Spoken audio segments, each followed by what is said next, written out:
Hey Clashers, ESA Snapdragon, and we have matched none other than Tribe Gaming. So, we want to try to win this match because it's one of our last chances of somehow making it into the playoffs. And, well, we have already the first take live. As always, those matches are without any timed attacks. Whenever someone is going in, we're going to jump in. I'm sorry, I don't know, like somehow, sometimes my, my sound is just plugging off. I promise, with the next attack, I will have the sound again on, because I just need to restart the device, but I do not want to miss this attack. Fluxy on my base, and if you're interested in copying my base, no problem, because actually, I'm not right now playing too much in Legends or anything, so I don't need bases that much. I have some really cool base prepared for the beginning of next season. That's already as a spoiler. Make sure to stay around for that. But if you want to copy this base, I mean, let's hope that it's defense. But if it's, even if it's not defending, I will share it anyways, because I don't know how many players will use Queen Charge Dragon Riders on it. But if you actually are looking for a new base, I will share the base link down below in the description. And I mean, if it's 3-star, if it's 2 stars, I guess he's going to get 2-star. If it's 2 stars, it's even better, because it's a nice showcase of the base. But yeah, if you want to copy it, the base should be down below in the description, if I don't forget it. And now, let's take a deeper look at this attack, because he's slowly making its way into the core. And the important word here is slowly, because take a look at that, 1 minute and 30 seconds already gone. Those queen charges nowadays take so long, especially if you're charging far side. And if the enemy is using triple ice golem. I know, I'm an evil person. I love triple ice golem, as long as people don't use it against me. I don't know what is going wrong with the poison tower though. It looks like someone stepped on it. I don't know what exactly is going on. But he used now so many headhunters that there's no headhunters left to take down the Royal Champion on defense, which is great for me because the Royal Champion dealing a ton of damage. That's nice. I like that. And now we have some Dragon Riders coming in, but there's so many air defenses left. Like, I don't understand why he's choosing Dragon Riders for this backend. Actually, I'm not sure why he's even charging this side, because time is, like, it's so time consuming. It's literally impossible to charge from this side without time failing. But even, like, time is not the biggest issue for him. It's just like having the back end monolith and the double X-bows right there. So, well, I am not sure what the plan was overall, but I'm happy. I mean, base defended versus Fluxy, one of the best players in the world. 85% should be around about it. 10 more sec. Yeah, those are... Elixir storage is not going... Yeah, it's 85%. Right? Yes. Okay, I wasn't completely stupid. But 85%, it's a nice defense for me. And as I said, the link down below in the description. Next attack, we are in, this time again, as I said, with sound. And we have Kronos. Queen Charge Lalo. Again, Queen Charges. Tribe still runs a lot of Queen Charges, it seems. So, what is the plan? Let's try to quickly identify the plan. We have a Queen Charge. Seems like he's charging around the Town Hall. Into the bottom expo compartment would be my guess. He's already funneling for the king.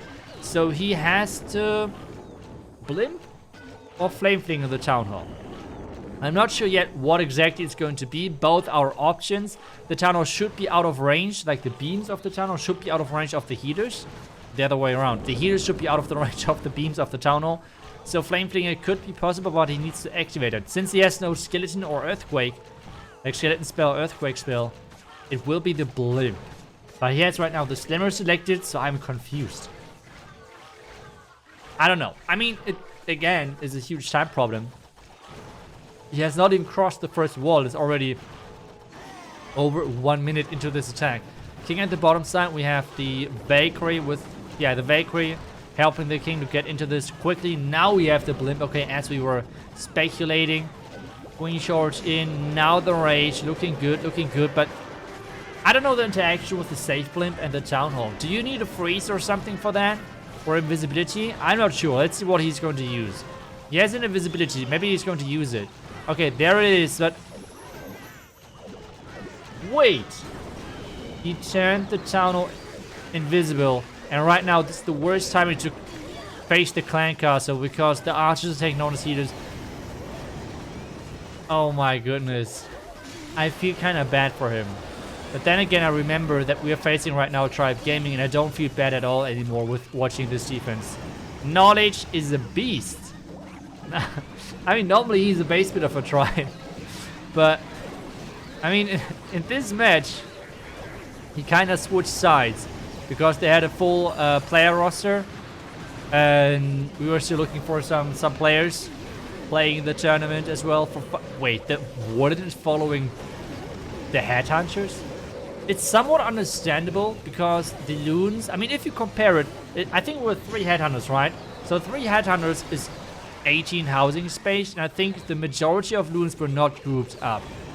So it looked stupid.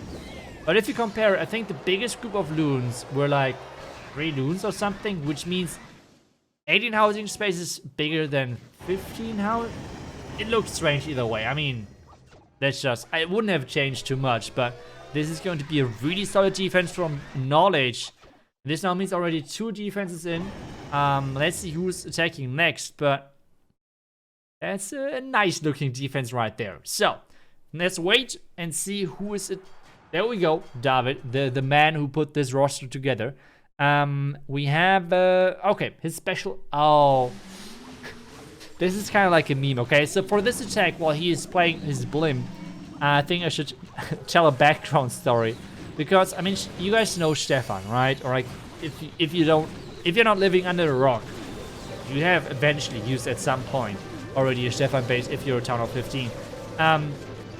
He's one of the best base builders out there, and he just hates super archer blimps. David and him, like the attacker right now, David and him are really good friends, and they're always making fun of that. And Stefan doesn't really respect those super archer blimps because he just feels like it's such a trash strategy. Not trash with bad really, but it's more like trash with just a stupid strategy overall. And yeah, so seeing this blimp working is really funny. It's really funny. And oh, did you spot that? So what he did there, what David did there, he used a giant in front of the ice golems. Why is that even worth to mention? The main reason for that is that a lot of pro base builders have always in those open corners spring traps to trigger, like to defend ice golems. And I mean, obviously David knows that because I mean, he and Stefan are good friends. So he uses the giant in front of the ice golems to tank the possible spring trap. So really nicely done there. Now the queen has to come back. Is she? Yep, she's doing that. She's going to bring the healers as well. At this point though, he cannot really do that much anymore because he has used all of the spells. He has not a warden, which means there's no warden ability to use. The only thing which he has an impact on right now is to place cleanup and to use the queen and the royal gem ability. This is where this strategy feels so stupid because you pretty much place nearly everything in the beginning of the attack, and after that it's just not doing that much, to be honest. So yeah, I mean, at this point though, 55 seconds for 25% roundabout, this should be a really, really good looking attack, and it should be a 3-star. The Royal Champion should take down the Scatter, then there's only that. Yeah, that should be an easy 3-star. Nicely done to David, and this means we are leading in 3 stars, having already 2 really solid percentage defenses. That's amazing. That's really great. That's incredible. Royal Champ finishing off the base in style. And this means the first 3-star for us. First attack is in. First attack is done. And now we're waiting for the next attack. Whoever is going to go in next. And we have the next attacker going live. Actually, we have missed Nebrak's attack as well. But like, it happened at the same time as David. He got like a decent percentage 2-star. So Tribe right now really needs a 3-star. If they don't 3-star this, it's looking really bad for them. Which means it's looking good for us. I don't mind. But yeah, let's see. So, this won't be too funny if you would be Tribe. Because, I mean, you guys know I'm still with Tribe, right? Not as player, but as content creator. So, playing in this tournament is just mainly for me creating content. So I would feel kind of bad, but at the same time, I don't mind. I don't mind. So we're curious with the Inferno Dragons. I think the main reason why he's going from this side is because he can tank those defenses so nicely with the skeleton spells. It's crazy. Like the scatter, the monolith, and he's using a Yeti blimp to take down the tunnel. So he's going the safest option he can to not have history repeat with those sneaky goblins, as we have seen from Kronos, the safety blimp. I feel like those blimps with the sneaky goblins are the least safe blimp possible. I mean, I hate it. I freaking hate it. They always fail from me. They always fail for me. So, back and freeze. Nicely done. And now the Inferno Dragons are just beaming things up. Great freezes for the backhand. Royal Champion. Kingship with his Phoenix. That is done. This base is just done. Rikirus coming in with the Inferno Dragons. Let's go. Why am I even happy? He's on the other side. I should not be happy for him. Something is going wrong here, but yeah, I mean, it's a nice 3-star. You have to give him that. David is getting 3-star in here. But we have still a couple of attacks left. So I think by now, though, we're getting close to the finish of the attack, or like close to the end of the attack. So I will go on next. And as you can see right now, we have 40 seconds left. Everyone is live, but I have to go live as well. So I cannot watch those live attacks. Still, I feel like we had a lot of live attacks. Now, let's jump into this last attack. And obviously, I mean, there's always some people in the comments who feel like they're surprised that I'm not doing the live attacks.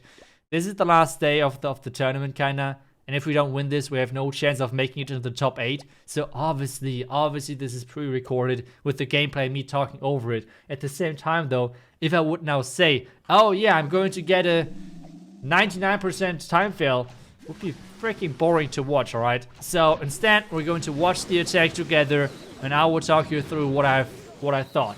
So, first one, Super Archer Blimp. As I said, Stefan is not really respecting the strategy, even though on this one, this was kind of defended. So I felt like the reason why I did this blimp is because you could get towards the town hall with the super archers without even getting into the base, like into the core of the base. So the range of the super archers would have been enough. Wall breakers have worked anyway, so that wasn't the biggest problem then. But still, I felt like the blimp is somewhat safe. And as I said again, I don't think Stefan would bait attacks like this. It has worked really nicely, actually. One of the poison towers going down, the second going not down. It's surviving with literally 0 hit points. Now taking down the lava hound, the wizard is funneling at the top side nicely. We can use then later the coconuts and everything. I have one P.E.K.K.A in my army as well to funnel my my troops then quicker into the base. I'm using the baby dragon because there is no air defense, and if the baby dragon does not go down, it means that, well, it works as another cocoon kinda, which is nice as well, right? So that should work great, hopefully. Now, as we're getting closer and further into the core, or not really core, but into the back end of the base, things are looking good, really good. The biggest thing always, though, with this strategy is in time fail. Time is always a big issue. So, yeah, Titans are going in. That's good for me. Frosty on the outside following. Like, Frosty's such a strong pack. Oh! I won the 50-50. I won the 50. Okay, Stefan actually baited this blimp. I don't know if that was just because they played versus us, because we always love to use super archer blimps. He actually baited it, but it was the wrong side. Why did he bait the king side? This makes no sense. He baited the king side, which is always worse because the king could tank super archers and you get literally 0 value. I'm confused, but I'm happy. I won the 50-50. Okay. I won the 50-50, and because of that, I won the 3-star. There is no chance for this base to defend this. We have the rocket on the back end. We have minions, everything. Time is not going to be an issue. Yes, that's going to be an easy peasy 3-star. Let's go. Let's go. Winning the 50-50. And with that being said, it's going to be a nice 3-star. So, this means, let's double check the score. We have 10-11 with 3 stars for me. It means 13-11. And we have won this match. I hope you enjoyed this video. Thank you so much for watching. And I will see you guys back tomorrow for the next one. Until then, see ya and bye-bye.